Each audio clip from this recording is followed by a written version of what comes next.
The best compliment to all of you. This is Mohammad Wasimullah from DPS Education.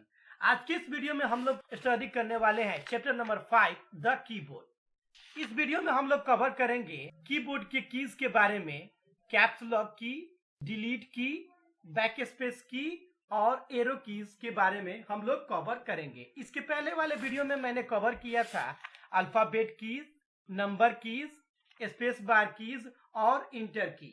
अभी तक आपने अगर उस वीडियो को नहीं देखे होंगे तो आप उस वीडियो को देख लेंगे। तो आइए हम वीडियो को शुरू करते हैं। कैप्स लॉक की। कैप्स लॉक की का इस्तेमाल कैपिटल में लेटर्स को लिखने के लिए यूज करते हैं, बट हम तभी कैपिटल लेटर में लिख सकते हैं किसी भी सेंटेंस को या किसी भी वर्ड को जब हम कैप्स लॉक बटन को प्रेस करते हैं। यानी कि कीबोर्ड में एक कैप्स लॉक की बटन मौजूद होता है, जैसे आप यहाँ पे देख सकते हैं ये कैप्स लॉक की है। इस बटन को हम जैसे ही प्रेस करते हैं तो एक एलईडी लाइट ऑन हो जाती है और यह एलईडी लाइट जो है न्यूमेरिक कीपैड के ऊपर में यानी कि सेंटर में ये लोकेटेड होता है।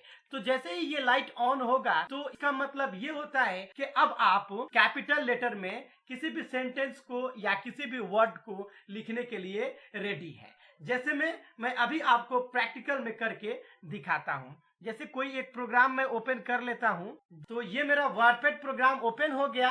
अब हमें जब तक हम कैप्स लॉक की को प्रेस नहीं किए रहते हैं तो कोई भी जब सेंटेंस लिखते हैं तो वो स्मॉल लेटर में लिखा जाता है। जैसे देखिए यहाँ पे अभी हम जो लिख रहे हैं बिना कैप्स लॉक को ऑन किए, तो मेरा ये जो सेंटेंस लिखा रहा है ये स्मॉल लेटर में लिखा रहा है, लेकिन हम चाहते हैं कि यही सेंटेंस कैपिटल लेटर में लिखें। तो इसके लिए हम सबसे पहले ये कीबोर्ड में जो यहाँ पे कैप्स लॉक की दिखाई दे रहा है इसे हमें एक बार प्रेस करना पड़ेगा ताकि हमारा ये कीबोर्ड जो है यानी कि कैप्स लॉक की जो है ये एक्टिवेट हो। तो चलिए मैं यहाँ से प्रेस कर देता हूँ ताकि मैं कैपिटल लेटर में आसानी से लिख लूँ। तो मैंने ये प्रेस कर दिया।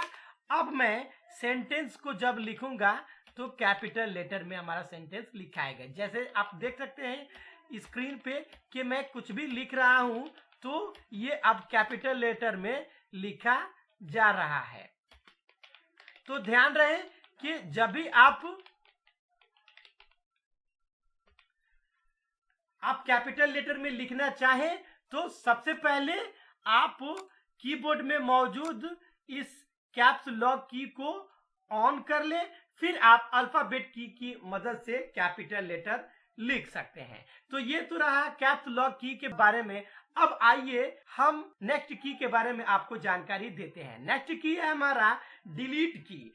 डिलीट की का इस्तेमाल हम इसलिए करते हैं, कभी कभी टाइपिंग के दौरान हम कुछ मिस्टेक कर देते हैं, तो उस मिस्टेक को इरेज करने के लिए, उस मिस्टेक को रिमूव करने के लिए हम डिलीट की का यूज करते हैं। जैसे में अभी हम कुछ टाइप कर रहे हैं, आपको प्रैक्टिकल करके हम दिखा रहे हैं।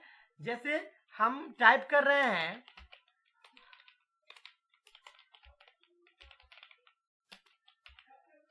आप देख सकते हैं कि मैंने यहाँ पे मिस्टेक किया हुआ है, यानी कि ये गलती से वाइल यानी कि एच यहाँ से, जैसे यहाँ पे वाइल के जगह पर हम कुछ ड्यूरिंग लिखना चाहते हैं।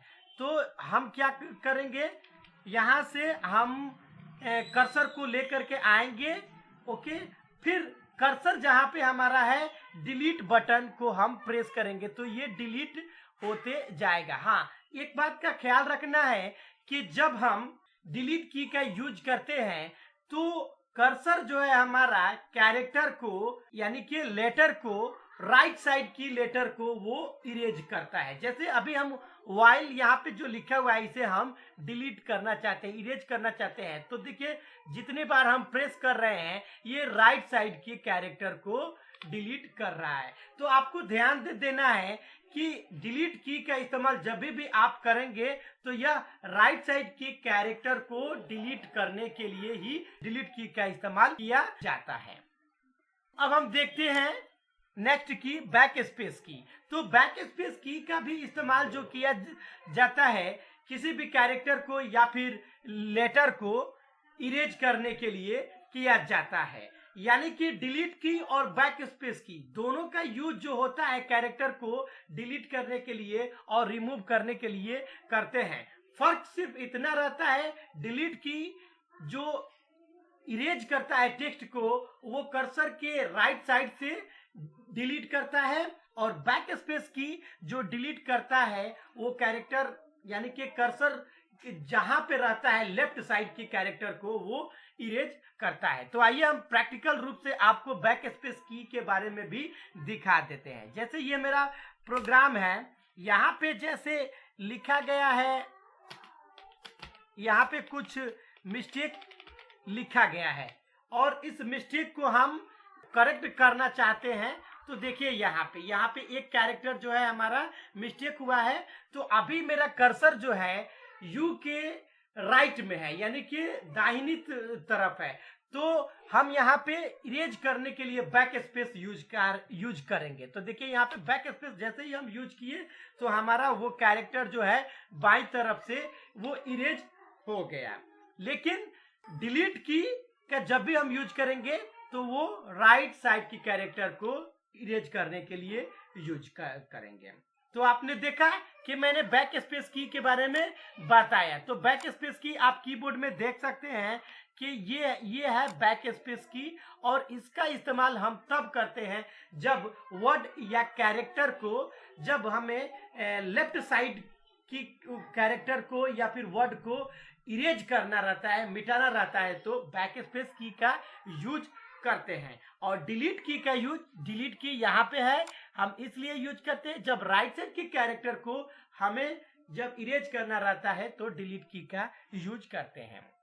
अगला जो हमारा कीज है वो है एरो कीज है। तो आइए अब एरो कीज क्या होता है। तो एरो कीज का इस्तेमाल हम कर्सर को मूव करने के लिए यूज करते हैं। एरो कीज कीबोर्ड में यहाँ पे देख सकते हैं कि ये एरो कीज है।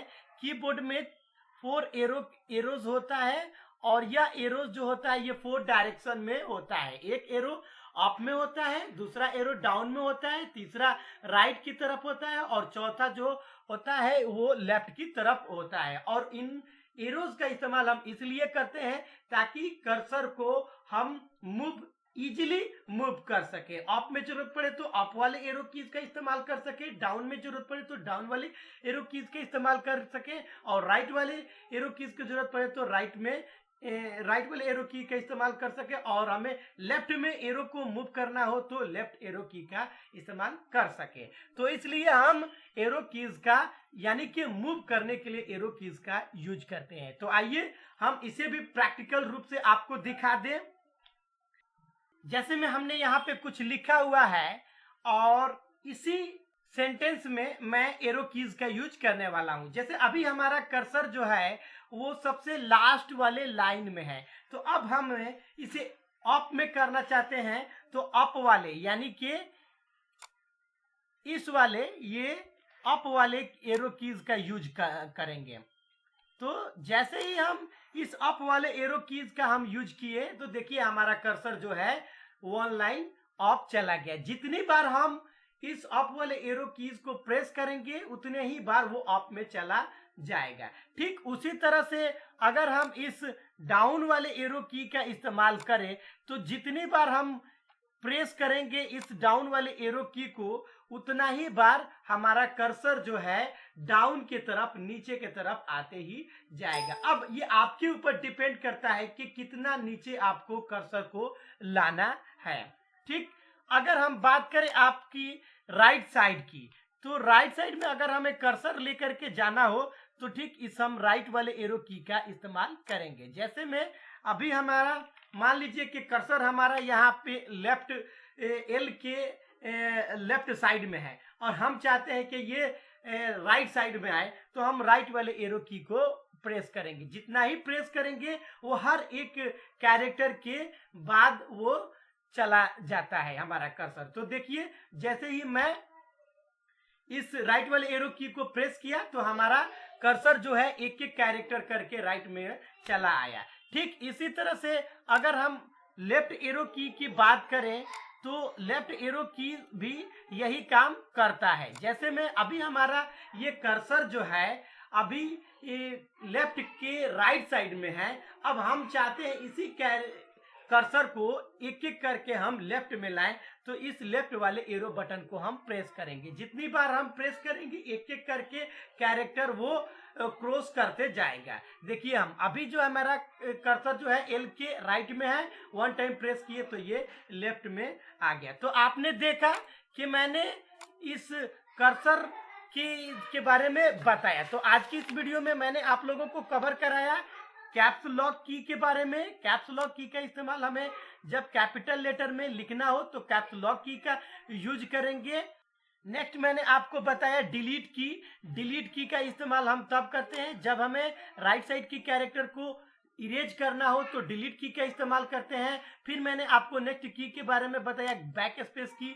बैक स्पेस की का इस्तेमाल हम इसलिए करते हैं जब हमें किसी भी वर्ड को लेफ्ट साइड के कैरेक्टर को इरेज करना हो तो बैक स्पेस की का यूज करते हैं। फिर मैंने इंड में आपको बताया कि एरो कीज का इस्तेमाल कर्सर को मूव करने के लिए करते हैं, और ये एरो कीज जो होता है 4 होता है, और 4 एरो कीज जो होता है वो 4 डायरेक्शन में होता है। अप में होता है, डाउन में होता है, राइट में होता है और लेफ्ट में होता है। तो आपने इस तरह से देखा कि मैंने इन कीज के बारे में आपको एक्सप्लेन करके प्रैक्टिकल के साथ में मैंने आपको दिखाया। तो उम्मीद करता हूं कि आपको ये वीडियो अच्छा लगा होगा। मिलते हैं नेक्स्ट वीडियो में, तब तक के लिए थैंक यू।